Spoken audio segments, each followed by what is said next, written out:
Rasa syukur dipanjatkan Ishak Junaidi, salah satu santri pondok pesantren di Desa Kajen, Kecamatan Margoyoso ini, tak menyangka mendapatkan peci dari orang nomor 2 di Jawa Tengah, Wakil Gubernur Haji Taj Yasin Maimun. Kejadian itu berlangsung pada Senin 20 September 2021 di Madrasah Prima. Ia yang menunggu antrian untuk mendapatkan vaksinasi, tiba-tiba ditemukan Gus Yasin. Ia diajak mengobrol tentang vaksinasi dan pengetahuan tentang COVID-19.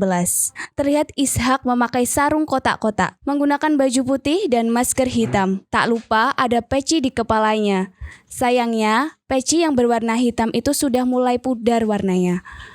Melihat hal itu, di akhir pembicaraan, Gus Yasin pun memberikan peci yang digunakannya. Sontak ia pun senang dan tak menyangka mendapatkan peci dari wagub sekaligus putra salah satu kiai terkemuka. Ishak yang mempunyai orang tua berprofesi sebagai petani itu mengaku, pecinya yang memudar sudah digunakan selama 2 tahun. Ia tidak menggantinya lantaran merasa masih bagus dan masih bisa dipakai. Ishak merupakan satu di antara 500 santri yang divaksinasi di Madrasah Prima. Meskipun ia tidak mengetahui aplikasi Peduli Lindungi, namun ia berharap vaksinasi yang ia ikuti dapat menjaga dirinya, kiainya, maupun santri yang lain dari COVID-19. Vaksinasi di pondok pesantren memang sangat dibutuhkan.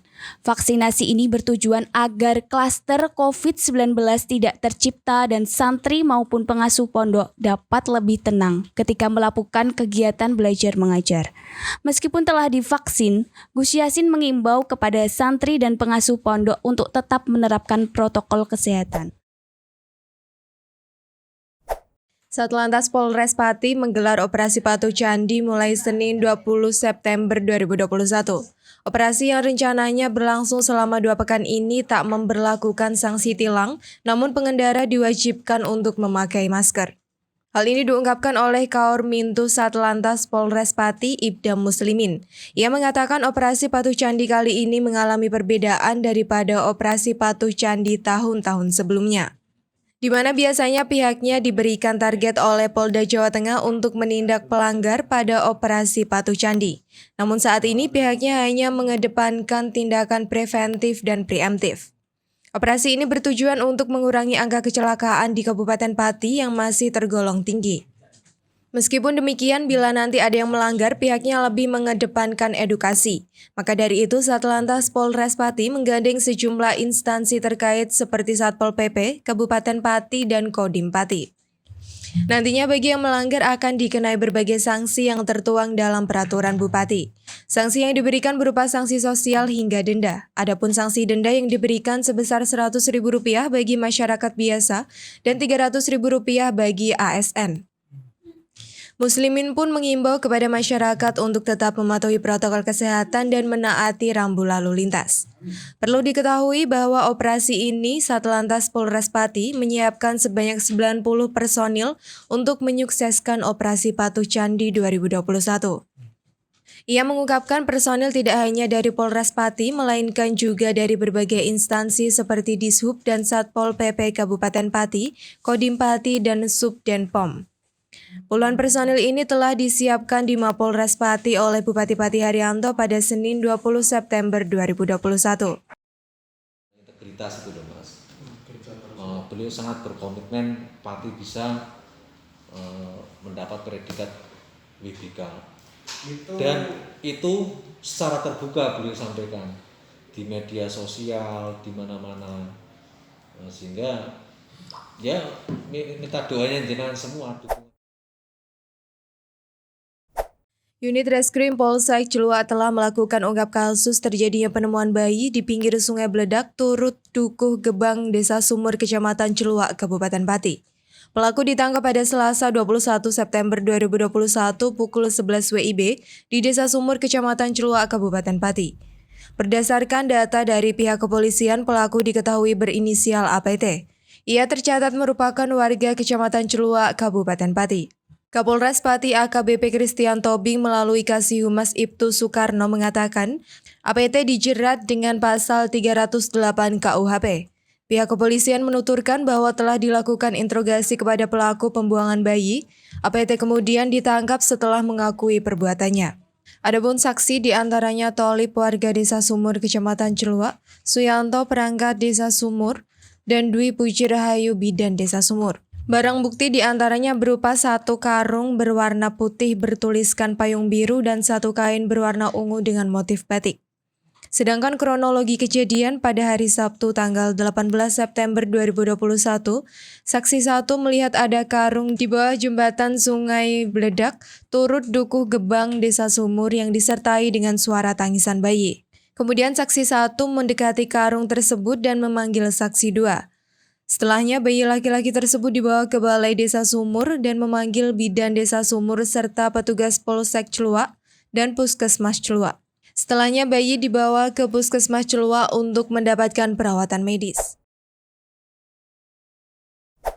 Lantaran memposting acara pelepasan klub AHPS Pati, akun Instagram Bupati Pati Haryanto digeruduk netizen pada Rabu 22 September 2021 siang.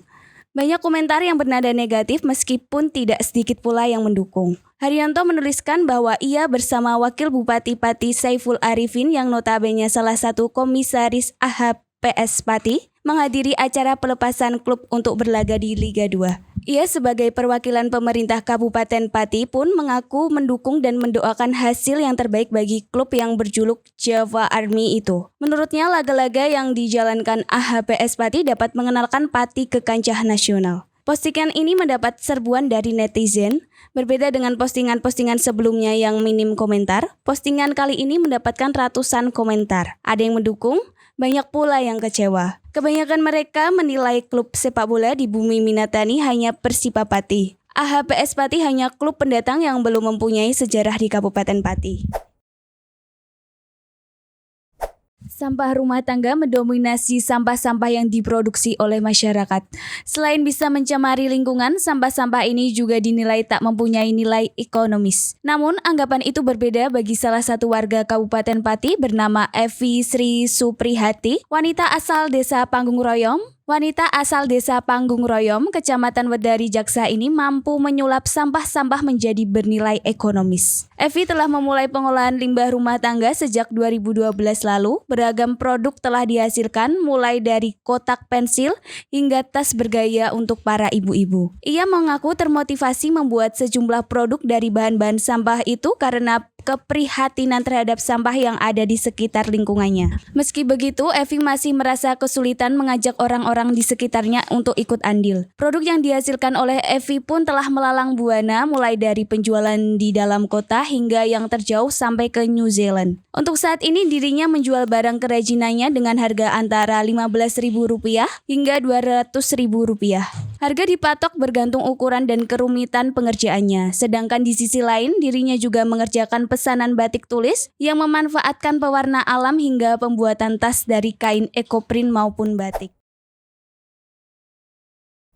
Persipa Pati melakukan laga persahabatan melawan Persatu Tuban. Dalam laga yang digelar di Stadion Lokajaya Tuban Jumat sore 24 September 2021 itu, Laskar Saridin meraih kemenangan dengan keunggulan tipis 1-0. Laga itu berjalan dengan alot. Pada babak pertama, Persipa Pati yang menerjunkan tim utama tidak dapat meloloskan gol ke gawang lawan. Meskipun Persipa Pati mempunyai sejumlah peluang yang mestinya dapat dikonversi menjadi gol. Begitu juga tim lawan, Persatu Tuban tidak mampu menyarangkan bola ke jala Persipa Pati. Babak pertama pun berakhir dengan skor kacamata atau 0-0. Melihat kebuntuan permainan, pelatih Persipa Pati Nazal Mustafa akhirnya menerjunkan beberapa pemain cadangan pada babak kedua. Beberapa peluang pun mulai tercipta namun gol tak kunjung datang. Baru pada menit ke-82 Persipa Pati mampu meloloskan gol ke gawang Persatu Tuban. Gol dilesatkan oleh Andika Fahrianto.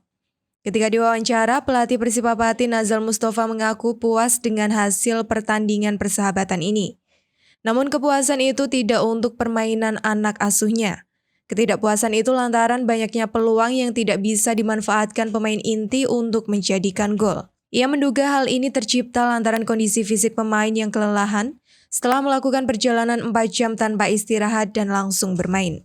Meskipun demikian, ia mengaku puas dengan pemain lini kedua yang mampu menjawab tanggung jawab yang diberikannya, hingga akhirnya mampu menciptakan gol.